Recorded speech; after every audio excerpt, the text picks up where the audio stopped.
splits 95 open, and can be shaken or slipped off.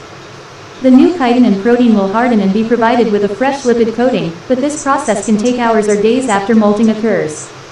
The arthropod must first take in extra air or water to swell its body to greater than its normal size. After the shell has hardened in its expanded form, the arthropod expels the air or water. It then has room for growth. But until it 105 hardens, the new coat is tender and easily penetrated. Accordingly, the arthropod must remain in hiding. Otherwise, it risks being snapped up by a predator clever enough to take advantage of its lowered 110 defenses. 10. Cracking the TOEFL IBT clearly. You cannot approach an internet-based TOEFL reading passage the same way you would approach a paper-based test. For one thing, you won't be able to underline, circle, or otherwise make marks on the text well. You could, but the testing center probably wouldn't be happy if you ruined its computer screens. Also, on the internet-based TOEFL, you'll have to take each section of the test in its entirety.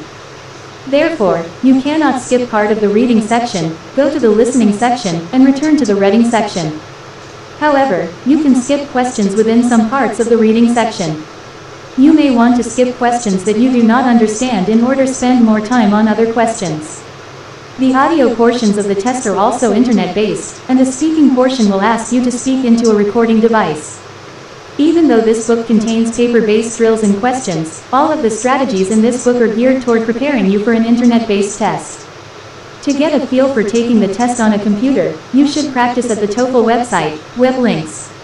Even if you live in an area where accessing the internet is difficult, you should try to practice at least once online before your testing day.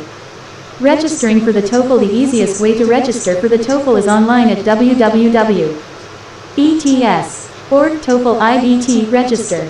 Because the test is